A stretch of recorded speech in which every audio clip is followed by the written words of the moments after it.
Good morning, everybody. Today I'm going to talk about Changing Indian Social Structure, Session 38, title Sensitization, Historical Examples and Impact. So, the structural basis of Hindu society is caste, and it is not possible to understand sensitization without reference to the structural framework changes. According to Professor M.N. Srinivas, sensitization is a process by which a lower caste or a tribe or any other group changes its customs, rituals, ideology, and way of life in the directions of a high caste. Initially, Professor M.N. Srinivas used the word Brahmanization for this process, as he thought that the lower caste people must be trying to reach at the place of Brahmins. But later on, he found that not only they follow Brahmins but also other dominant caste groups. M.N.. Srinivas ಅವರು ಸಂಸ್ಕೃತೀಕರಣವನ್ನ ಹೀಗೆ ಅವರು ವ್ಯಾಖ್ಯಾನಿಸ್ತಾರೆ. ಕೆಳಸ್ತರದ ಜಾತಿಗಳು ಅಥವಾ ಸಮುದಾಯಗಳು ಅಥವಾ ಯಾವುದೇ ಒಂದು ಗುಂಪು ತಮ್ಮ ಸಂಪ್ರದಾಯಗಳು, ತಮ್ಮ ಆಚಾರ, ತಮ್ಮ ವಿಚಾರ ಹಾಗೂ ಸಿದ್ಧಾಂತಗಳನ್ನ ಮೇಲಿನ ಅಥವಾ ತಮಗಿಂತ ಮೇಲೆ ಇರುವಂತಹ ಜಾತಿಗಳನ್ನ ಅನುಕರಣೆ ಮಾಡುವಂತಹ ಒಂದು ಪ್ರಕ್ರಿಯೆಗೆ ಅವರು ಸಂಸ್ಕೃತೀಕರಣ ಅನ್ನುವಂತಹ ಪರಿಕಲ್ಪನೆಯನ್ನ ಅವರು ಕೊಡ್ತಾರೆ. ಮೊಟ್ಟ ಮೊದಲು ಅವರು ಬ್ರಾಹ್ಮಣೀಕರಣ ಅನ್ನುವಂತಹ ಪದವನ್ನ ಇವರು ಪರಿಚಯಿಸ್ತಾರೆ. ಬ್ರಾಹ್ಮಣೀಕರಣ ಅಂತ ಹೇಳಿದ್ರೆ ಕೇವಲ ಬ್ರಾಹ್ಮಣರನ್ನ ಮಾತ್ರ ಅನುಕರಣೆ ಮಾಡುವಂಥದ್ದು. ಆದರೆ ಸಂಸ್ಕೃತೀಕರಣ ಅನ್ನೋದು ಬ್ರಾಹ್ಮಣೀಕರಣಕ್ಕಿಂತಲೂ ಕೂಡ ಹೆಚ್ಚು ಸಂಕೀರ್ಣವಾಗಿದೆ. ಹಾಗೂ ಕೆಳಸ್ತರದ ಜಾತಿಗಳು ತಮ್ಮ ಸುತ್ತಮುತ್ತಲಿನ ಯಾವುದೇ ಒಂದು ಪ್ರಬಲ ಜಾತಿಗಳನ್ನ ಅನುಕರಣೆ ಮಾಡುವಂತಹ ಒಂದು ಪ್ರಕ್ರಿಯೆಗೆ ಸಂಸ್ಕೃತೀಕರಣ ಅನ್ನುವಂತಹ ಒಂದು ಹೆಸರನ್ನ ಇವರು ಕೊಡ್ತಾರೆ. It was purely following and occupying other rituals, norms, beliefs to improve their status in the society. By imitating locally dominant caste, it helped them to rise their status, socio-economic and cultural value transmission in several groups of society. ಕೆಳಸ್ತರದ ಜಾತಿಗಳು ತಮ್ಮ ನಿಯಮಗಳನ್ನ, ತಮ್ಮ ನಂಬಿಕೆಗಳನ್ನ ಎಲ್ಲವನ್ನೂ ಕೂಡ ಬಿಟ್ಟು ಮೇಲು ಅಥವಾ ಉನ್ನತ ಜಾತಿಗಳು ಅಥವಾ ಪ್ರಬಲ ಜಾತಿಗಳನ್ನ ಅನುಕರಣೆ ಮಾಡೋದಕ್ಕೆ ಇವರು ಪ್ರಾರಂಭವನ್ನ ಮಾಡ್ತಾರೆ. Sensitization was seen as a setting up upper caste people as role models for lower caste, and they blindly followed their tradition to achieve social positions in the society. With time passes, desensitization also emerged as a phenomena in which Brahmins adopted lower caste practices. For example, they started taking liquor, which was predominantly discouraged in their caste. ಕೆಳಸ್ತರದ ಜಾತಿಗಳು ಈ sensitisation ಅಥವಾ ಸಂಸ್ಕೃತೀಕರಣವನ್ನ ಒಂದು model ಅಂತ ಇಟ್ಕೊಂತಾರೆ. ಈ ಕಣ್ಣು ಮುಚ್ಕೊಂಡು ಈ ಮೇಲು ಜಾತಿಯವರನ್ನ ಇವರು ಅನುಕರಣೆಯನ್ನ ಮಾಡೋದಕ್ಕೆ ಪ್ರಾರಂಭ ಮಾಡ್ತಾರೆ. ಅಂದ್ರೆ ಕೆಲವೊಂದು ಸನ್ನಿವೇಶಗಳಲ್ಲಿ ಮೇಲು ಜಾತಿಯವರು ಕೂಡ ಕೆಲವೊಂದು ಕೆಳಸ್ತರದ ಅಥವಾ ಕೆಳಸ್ಥಾನದ ಜಾತಿ ಸಮುದಾಯದ ಕೆಲವೊಂದು ಆಚಾರ ವಿಚಾರಗಳನ್ನು ಕೂಡ ಇವರು ಅನುಕರಣೆಯನ್ನ ಮಾಡ್ತಾರೆ. ಇದಕ್ಕೆ ಡಿಸೆನ್ಸಿಟೈಸೇಷನ್ ಅಂತಾನು ಕೂಡ ಕರೀತಾರೆ. ಹಿಸ್ಟಾರಿಕಲ್ ಎಕ್ಸಾಂಪಲ್ಸ್ ಆಫ್ ಸೆನ್ಸಿಟೈಸೇಷನ್, ಐತಿಹಾಸಿಕವಾಗಿ ಇದ್ದಿರುವಂತಹ ಕೆಲವೊಂದು ಉದಾಹರಣೆಗಳು. M.N. Srinivas observed that lower caste people were following upper caste rituals like Brahmins wore a sacred thread across their upper body to raise their status, and they also followed other rituals such as denying use of meat and liquor, observing endogamy, prohibition of widow remarriage, observing the restrictions in caste system, worship according to the modes and methods described in the religious textbooks, and considered as pure and sacred according to the upper caste. ಕೆಲವೊಂದು ಉದಾಹರಣೆಗಳ ಸಹಿತವಾಗಿ ಹೇಳ್ಬೋದು. ಮೇಲು ಜಾತಿಯ ಸಮುದಾಯವು ಈ ಜನಿವಾರವನ್ನ ಹಾಕಿಕೊಳ್ತಾರೆ. ಹೀಗೇನೆ ಕೆಳಸ್ತರದವರು ಕೂಡ ಅನುಕರಣೆಯನ್ನ ಮಾಡ್ತಾರೆ. ಹೀಗೆ ಉನ್ನತ ಜಾತಿಗಳಲ್ಲಿ ಈ ಲಿಕ್ಕರನ್ನ ತೆಗೆದುಕೊಳ್ಳುವುದು, ಹಾಗೇನೆ ಎಂಡೋಗಮಿ ಒಳಪಂಗಡ ವಿವಾಹಗಳು, ಹೆಣ್ಣು ಮಕ್ಕಳಿಗೆ ಮರು ಅಥವಾ ವಿಧವಾ ಪುನರ್ ವಿವಾಹಗಳು ಇಲ್ಲದೆ ಇರುವುದು, ಹೀಗೆ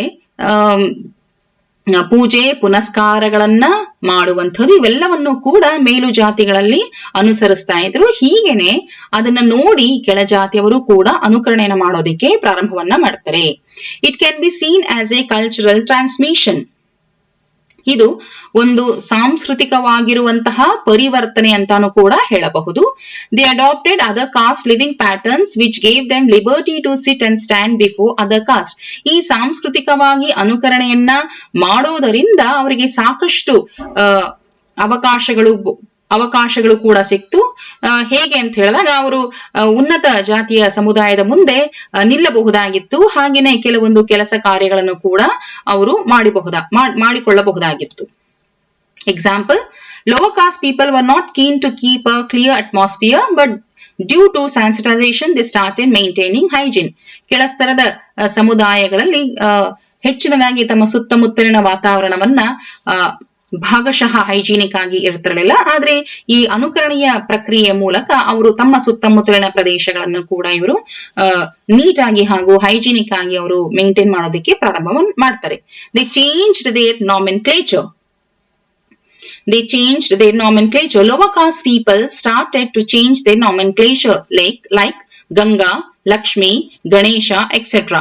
By changing their nomenclature, they thought that one cannot able to identify by their original name and caste. ನಾಮೆನ್ಕ್ಲೇಚರ್ ಅಂತ ಹೇಳಿದಾಗ ಅವರ ಹೆಸರುಗಳನ್ನು ಕೂಡ ಇವರು ಪರಿವರ್ತನೆಯನ್ನ ಮಾಡ್ಕೊಂತಾರೆ. ಹೇಗೆ ಮೇಲು ಜಾತಿಯವರು ಇಡ್ತಾರೆ ಹಾಗೇನೆ. ಉದಾಹರಣೆಗೆ ಗಂಗಾ ಆಗಿರಬಹುದು ಅಥವಾ ಲಕ್ಷ್ಮಿ, ಗಣೇಶ, ಹೀಗೆ ಹೆಸರುಗಳನ್ನ ಅವರು ಇಡುವುದರಲ್ಲಿ ಪರಿವರ್ತನೆಯನ್ನ ಮಾಡ್ತಾರೆ. ಹೀಗೆ ಹೆಸರನ್ನ ಇಡುವುದರ ಮೂಲಕ ಬೇರೆಯವರು ತಮ್ಮ ಜಾತಿಯನ್ನ ತಿಳಿದುಕೊಳ್ಳೋದಕ್ಕೆ ಸಾಧ್ಯ ಆಗೋದಿಲ್ಲ ಅನ್ನೋದಕ್ಕೋಸ್ಕರ ಅವರು ಚೇಂಜ್ ಅನ್ನ ಮಾಡ್ತಾರೆ ಅಥವಾ ಪರಿವರ್ತನೆಯನ್ನ ಮಾಡ್ಕೊಂತಾರೆ. Consumption of alcohol and eating meet was opposed and discouraged. Alcohol ಮತ್ತು ಈ ಮೀಟ್ ಅನ್ನ ತಿನ್ನುವಂಥದ್ದು ಇದು ಮೇಲಿನ ಜಾತಿಗಳಲ್ಲಿ ಇದು ನಿಷಿದ್ಧ ಆಗಿತ್ತು. ಹೀಗೆ ಕೆಳ ಜಾತಿಯವರು ಕೂಡ ಅದನ್ನ ಅನುಕರಣೆ ಅಂದ್ರೆ ಇದನ್ನ ಬಿಡುವಂತಹ ಒಂದು ಸ್ಥಿತಿಗೆ ಅವರು ಬರ್ತಾರೆ. They imitated the superior caste in matter of food, dress, rituals and religious practices. They gave up eating of meat, liquor. They included vegetarian in their food.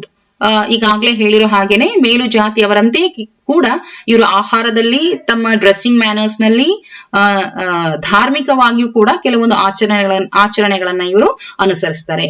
They also started to imitate ideologies of upper caste like ideas of karma, dharma, papa, punya, moksha, etcetera. They regularly started to visit temples, performed aarti, bhajan, etc. ಮೇಲು ಜಾತಿಯವರ ಒಂದು ಸೈದ್ಧಾಂತಿಕ ಅಥವಾ ಸಿದ್ಧಾಂತದ ಪ್ರಕಾರನೇ ಇವರು ಕೂಡ ಅನುಕರಣೆ ಮಾಡ್ತಾರೆ. ಇವರು ಕೂಡ ತಮ್ಮ ಜೀವನದುದ್ದಕ್ಕೂ ಕೂಡ ಧರ್ಮ, ಕರ್ಮ, ಪಾಪ, ಪುಣ್ಯ ಈ ತರ ಒಂದು ಪರಿಕಲ್ಪನೆಯನ್ನು ಕೂಡ ಇವರು ತಮ್ಮಲ್ಲಿ ಅಳವಡಿಸ್ಕೊಳ್ತಾರೆ. ಇವರು ದೇವಸ್ಥಾನಗಳಿಗೆ ಭೇಟಿಯನ್ನ ನೀಡುವಂಥದ್ದು, ಹೀಗೆ ಆರತಿ, ಭಜನ್ ಇಂತಹ ಒಂದು ಪ್ರಕ್ರಿಯೆಯಲ್ಲೂ ಭಾಗವಹಿಸುವಂತಹ ಪರಿಸ್ಥಿತಿಯನ್ನು ಕೂಡ ಇವರು ತಮ್ಮಲ್ಲಿ ಅಳವಡಿಸಿಕೊಳ್ತಾರೆ. Lower caste also imitated the cultural ways of other caste like Kshatriyas and Vaishyas.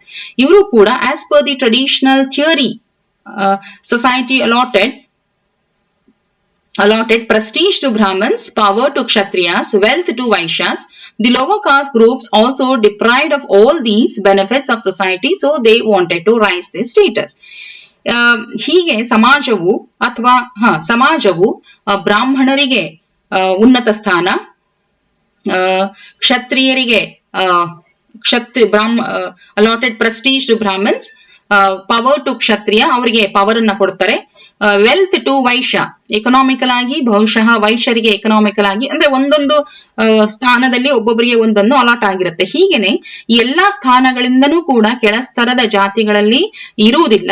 ಈ ಕೆಳಸ್ತರದ ಜಾತಿಗಳು ಇವೆಲ್ಲವನ್ನೂ ಕೂಡ ಪಡೆಯೋದಿಕ್ಕೆ, ಅದು ಪ್ರೆಸ್ಟೀಜ್ ಆಗಿರಬಹುದು ಅಥವಾ ಪವರ್ ಆಗಿರಬಹುದು ಅಥವಾ ವೆಲ್ತ್ ಆಗಿರಬಹುದು, ಇವೆಲ್ಲವನ್ನೂ ಕೂಡ ಪಡೆಯೋದಿಕ್ಕೆ ಕೆಳಸ್ತರದ ಜಾತಿಗಳು ಅನುಕರಣೆಯನ್ನ ಮಾಡೋದಿಕ್ಕೆ ಪ್ರಾರಂಭವನ್ನ ಮಾಡ್ತಾರೆ.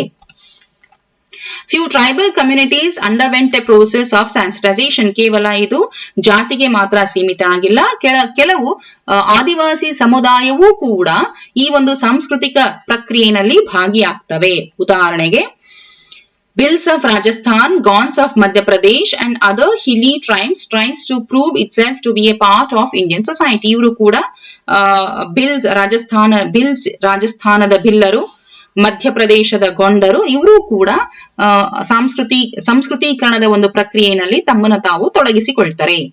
Dowry was replaced by bride price.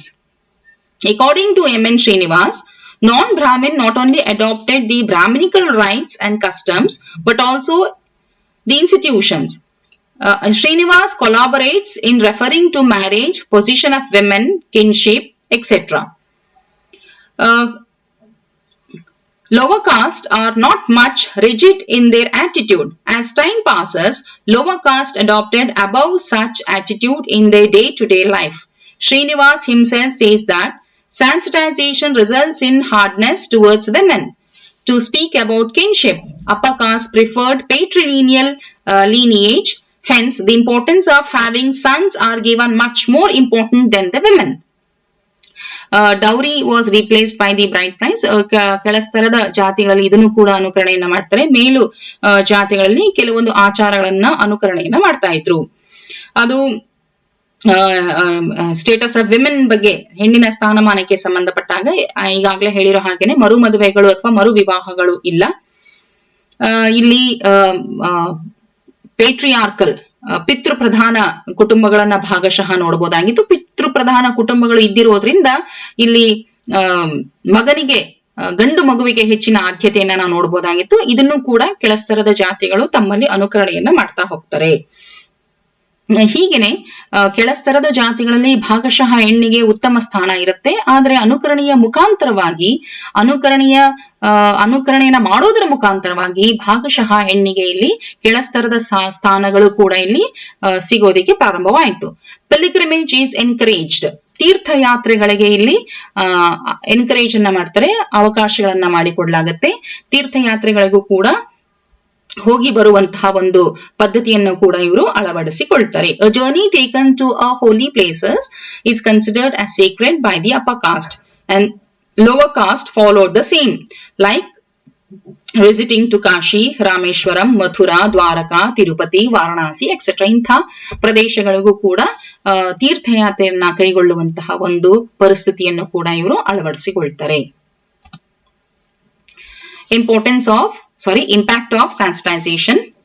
British rule provided impetus to the process of sensitization.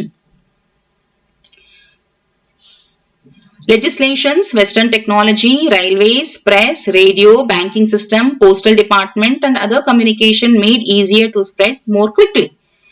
ಬಹುಶಃ ಬ್ರಿಟಿಷಿನ ಒಂದು ಅವಾಗಿನ ಒಂದು ಅಡ್ಮಿನಿಸ್ಟ್ರೇಷನ್ ಕೂಡ ಈ ಸಂಸ್ಕೃತೀಕರಣದ ಒಂದು ಪ್ರಕ್ರಿಯೆ ಬೇಗ ಸಾಗೋದಕ್ಕೆ ನಮಗೆ ಸಹಾಯ ಆಯಿತು.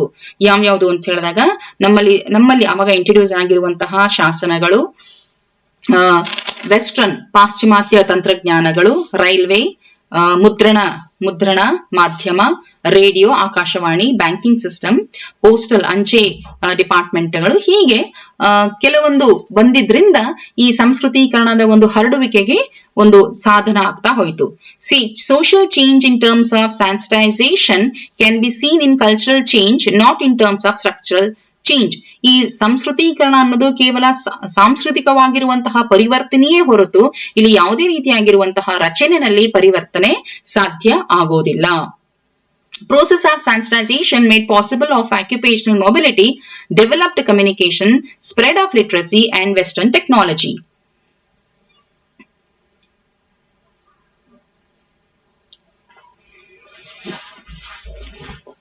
According to M.N. Srinivas, sensitization is closely related to dominant caste. ಈ process of sensitisation, occupational mobility ಅಂದ್ರೆ ಈ ಕೆಳಸ್ತರದ ಜಾತಿಗಳು ಅನುಕರಣೆಯನ್ನ ಮಾಡೋದರ ಮುಖಾಂತರವಾಗಿ ತಮ್ಮ ಕೆಲಸಗಳಲ್ಲೂ ಕೂಡ ಮೊಬಿಲಿಟಿ ಚಲನೆಯನ್ನ ನೋಡಬಹುದಾಗಿತ್ತು. ಡೆವಲಪ್ಡ್ ಕಮ್ಯುನಿಕೇಶನ್, ಇಂಗ್ಲಿಷ್ ಒಂದು ಮಾಧ್ಯಮವಾಗಿ ನಮ್ಮ ದೇಶಕ್ಕೆ ಇಂಟ್ರೊಡ್ಯೂಸ್ ಪರಿಚಯವನ್ನ ಮಾಡ್ತಾರೆ.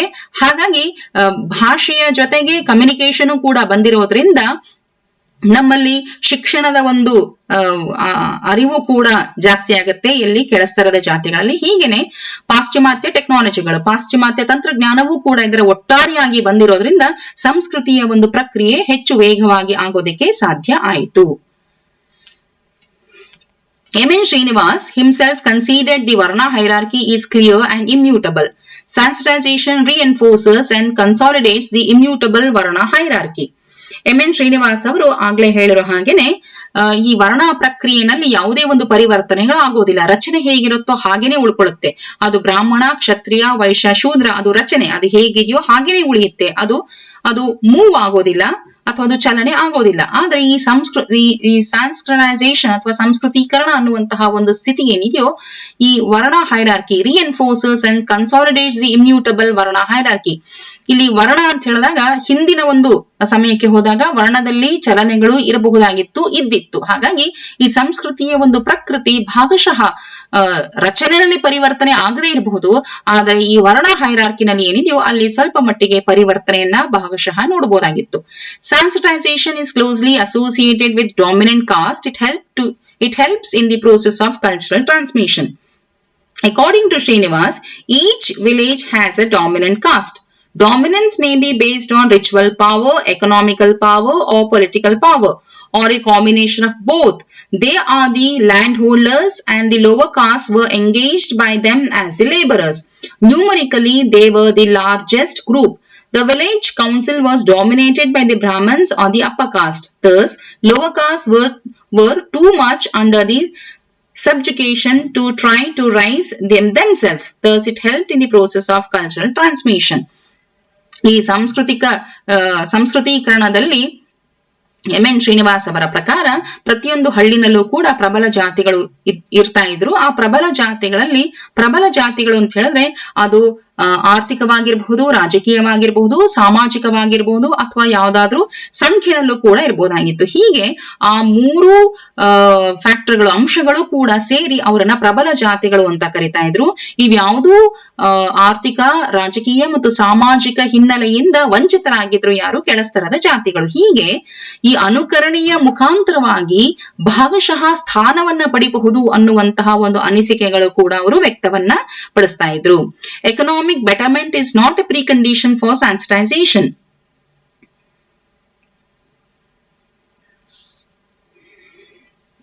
It was only ideas, values, folkways, dress, food, etc. focused much of the lower caste people. They wanted to rise social status among the same caste fellows. This is very important. ಕೇವಲ ಆರ್ಥಿಕದ ಒಂದು ಅಂಶಗಳೇ ಮಾತ್ರ ಇಲ್ಲಿ important ಅಥವಾ ಪ್ರಾಮುಖ್ಯತೆಯನ್ನ ಪಡೀತಿರಲಿಲ್ಲ. ಇಲ್ಲಿ ಕೆಳಸ್ತರದ ಜಾತಿಯವರಿಗೆ ಯಾವುದು ಹೆಚ್ಚಿನ ಪ್ರಾಶಸ್ತ್ಯವನ್ನ ಕೊಡ್ತಾ ಇತ್ತು ಅಂತ ಹೇಳಿದಾಗ ಅಲ್ಲಿ ಇರುವಂತಹ ಐಡಿಯಾಸ್, ವ್ಯಾಲ್ಯೂಸ್, ಮೌಲ್ಯಗಳು, ಲೋಕಾಚಾರಗಳು, ಡ್ರೆಸ್, ಫುಡ್, ಹೀಗೆ ಆಹಾರ ಮತ್ತು ಅವರ ಉಡುಗೆ ತೊಡುಗೆಗಳ ವಿಚಾರಕ್ಕೆ ಹೆಚ್ಚಿನ ಪ್ರಾಶಸ್ತ್ಯವನ್ನ ಕೊಡ್ತಾ ಇದ್ರು. Desire to move upward accelerated to education, leadership, wealth, power in politics. ಈ ತರ ಈ ಒಂದು ಪರಿಕಲ್ಪನೆಗಳು ಹೆಚ್ಚಿನದಾಗಿ ಅನುಕರಣೆ ಮಾಡಬೇಕು ಅಥವಾ ಈ ಡ್ರೆಸ್ ಆಗಿರಬಹುದು, ಫುಡ್ ಆಗಿರಬಹುದು, ತಮ್ಮ ಸಿದ್ಧಾಂತಗಳಲ್ಲಿ, ಆಚಾರ ವಿಚಾರಗಳಲ್ಲಿ ಪರಿವರ್ತನೆಯನ್ನ ಮಾಡೋದರ ಮುಖಾಂತರವಾಗಿ ಅವರು ಎಜುಕೇಶನ್ ನಲ್ಲಿ, ಲೀಡರ್ಶಿಪ್ ನಲ್ಲಿ ಹಾಗೂ ವೆಲ್ತ್ ಮತ್ತು ಪವರ್ ಅಂಡ್ ಪಾಲಿಟಿಕ್ಸ್ ಇದರಲ್ಲೂ ಕೂಡ ನಾವು ಸ್ಥಾನವನ್ನ ಪಡಿಬಹುದು ಅನ್ನುವಂತಹ ಪರಿಕಲ್ಪನೆಯನ್ನ ಅವರು ಹೊಂದಿದ್ದರು. So more equality and liberty. They are free to walk and sit along with higher caste on the court without any fear or hesitation. ಅವರು ಈಕ್ವಾಲಿಟಿ, ಸಮಾನತೆಯನ್ನು ಕೂಡ ಪಡೆಯೋದಕ್ಕೆ ಸಾಧ್ಯ ಆಯಿತು. Behavioral changes. Lower caste adopted other caste living patterns which gave them liberty to sit and stand before other caste. For example, lower caste people were not keen to keep a clean atmosphere, but due to sensitization, they started to maintain hygiene. Value transmission. It helped in socio-economic and cultural value transmission in several groups of society. Exposure to new ideas. Sensitization is to just the adoption of new customs and habits, but also included exposure to new ideas and values appearing in Sanskritic literature. Some of the most common Sanskritic ideological ideas like dharma, papa, punya has become the talks among the communities in India. Exposure to new ideas ಅಂದ್ರೆ ಹೊಸ ಸಿದ್ಧಾಂತಗಳನ್ನು ಕೂಡ ಕೆಳಜಾತಿಯವರು ತಮ್ಮಲ್ಲಿ ಅನುಕರಣೆಯನ್ನ ಮಾಡ್ತಾರೆ. ಅದು ಪಾಪ ಆಗಿರಬಹುದು, ಪುಣ್ಯ ಆಗಿರಬಹುದು, ಈ ತರ ಸೈದ್ಧಾಂತಿಕ ನೆಲೆಗಟ್ಟಿನ ಆಧಾರದ ಮೇಲೆಯೂ ಕೂಡ ಅವರು ಅನುಕರಣೆ ಮಾಡ್ತಾರೆ. So refined caste system. changed the prevalent ideas that caste was rigid and unchanging institution. ಹೀಗೆ ಸಂಸ್ಕೃತೀಕರಣವನ್ನ ಅನುಕರಣೆಯನ್ನ ಮಾಡೋದರ ಮುಖಾಂತರವಾಗಿ ಜಾತಿ ವ್ಯವಸ್ಥೆ ಏನು ಕಠಿಣವಾಗಿತ್ತು ಸ್ವಲ್ಪ ಮಟ್ಟಿಗೆ ಸಡಿಲ ಆಗೋದಕ್ಕೂ ಕೂಡ ಇದು ಸಹಾಯ ಮಾಡ್ತು. Societal upgradation of lower caste. The lower caste individuals are inclined towards sensitization because in that way they can elevate their social status and get higher status in the caste hierarchy. ಉನ್ನತ ಸ್ಥಾನವನ್ನ ತಮ್ಮ ಜಾತಿಯ ಸಮುದಾಯದಲ್ಲೇ ಪಡೆಯಬಹುದು ಅನ್ನುವಂತಹ ಒಂದು ಅನಿಸಿಕೆಯೂ ಕೂಡ ಬಂತು. Reduced untouchability. Situation has changed the scenario. Practice of untouchability almost abolished. ಹೀಗೆ ಅಸ್ಪೃಶ್ಯತೆಯನ್ನ ಹೋಗಲಾಡಿಸುವಂತಹ ಒಂದು ಸನ್ನಿವೇಶವೂ ಕೂಡ ಬಂತು. Professional change. The process made lower caste to change their profession. They gave up unclean occupation to rise their economic status because clean traders are a symbol of social light. ತನ್ನ ಕೆಲಸದಲ್ಲೂ ಕೂಡ ಪರಿವರ್ತನೆ ತರೋದ್ರಿಂದ ತಮ್ಮ ಆರ್ಥಿಕದ ಒಂದು ಸ್ಥಿತಿಯು ಕೂಡ ಉತ್ತಮ ಆಗೋದಕ್ಕೆ ಪ್ರಾರಂಭ ಆಯಿತು. Only politically and economically powerful succeeded in this process. ಕೆಲವೊಂದು ಸಮುದಾಯಗಳು ಮಾತ್ರ ರಾಜಕೀಯವಾಗಿ ಮತ್ತು ಆರ್ಥಿಕ ನೆಲೆಗಟ್ಟಿನಲ್ಲಿ ಅವರು ಸಕ್ಸಸ್ ಆಗೋದಕ್ಕೆ ಸಾಧ್ಯ ಆಯಿತು. After the independence of the country, the issue of social mobility became more complex and cases of sensitization. Desensitization were also observed. One reason may be failure to raise the status. Sensitization is not a universal process. After the independence, the country issued social mobility became more complex in cases of sensitization. ಕೆಲವೊಂದು ಉನ್ನತ ಸ್ತರದಲ್ಲಿರುವಂತಹ ಸಮುದಾಯಗಳು ಕೂಡ ಕೆಲವೊಂದು ಕೆಳ ಸಮುದಾಯವನ್ನು ಕೂಡ ಅನುಕರಣೆಯನ್ನ ಮಾಡೋದಕ್ಕೆ ಪ್ರಾರಂಭವನ್ನ ಮಾಡ್ತಾರೆ. Sensitization is not a universal process. ಎಲ್ಲಾ ಕಡೆನಲ್ಲೂ ಕೂಡ ಸಂಸ್ಕೃತೀಕರಣವನ್ನ ನಾವು ಪ್ರಕ್ರಿಯೆಯನ್ನ ನೋಡೋದಕ್ಕೆ ಸಾಧ್ಯ ಆಗ್ತಿರ್ಲಿಲ್ಲ. ಕೆಲವೊಂದು ಕಡೆನಲ್ಲಿ ಹೆಚ್ಚಿನ ಪ್ರಮಾಣದಲ್ಲಿ ಆಗ್ತಾ ಇತ್ತು, ಕೆಲವೊಂದು ಕಡೆನಲ್ಲಿ ಆಗ್ತಾನೆ ಇರಲಿಲ್ಲ. Low castes were adopting the higher caste lifestyle. On the other hand, westernization was popularized among the upper caste. This created dilemma in lower caste. ಈ ಸನ್ನಿವೇಶ ಹೇಗೆ ಬಂತು ಅಂತ ಹೇಳಿದ್ರೆ ಮೇಲು ಸ್ತರದ ಜಾತಿಗಳು ಪಾಶ್ಚಿಮಾತ್ಯ ಸಂಸ್ಕೃತಿ ಹೆಚ್ಚು ಪ್ರಚಲಿತ ಆಗ್ತಾ ಹೋಯಿತು. ಆದ್ರೆ ಕೆಳ ಸ್ತರದ ಜಾತಿಗಳಲ್ಲೂ ಕೂಡ ಸಂಸ್ಕೃತೀಕರಣವನ್ನ ಅನುಕರಣೆ ಮಾಡ್ಬೇಕಾ ಅಥವಾ ಪಾಶ್ಚಿಮಾತೀಕರಣವನ್ನ ಅನುಕರಣೆ ಮಾಡ್ಬೇಕಾ ಅನ್ನುವಂತಹ ಒಂದು ಡೈಲೆಮಾನಲ್ಲಿ ಅಥವಾ ಒಂದು ಕನ್ಫ್ಯೂಷನ್ ನಲ್ಲಿ ಇರುವಂತಹ ಸನ್ನಿವೇಶಗಳನ್ನು ಕೂಡ ನಾವು ಕಾಣಬಹುದಾಗಿತ್ತು. Lower caste had privileges but they wanted to rise their status. ಇನ್ನು ಒಂದು ವಿಶೇಷ ಅಂತ ಹೇಳಿದ್ರೆ ಕೆಲವೊಂದು ಕೆಳಸ್ತರದ ಜಾತಿಗಳಲ್ಲಿ ಸರ್ಕಾರ ಕೆಲವೊಂದು ಪ್ರಿವಿಲೇಜಸ್ ಅನ್ನ ಕೊಡ್ತು, ಕೆಲವೊಂದು ಅವಕಾಶಗಳನ್ನ, ಕೆಲವೊಂದು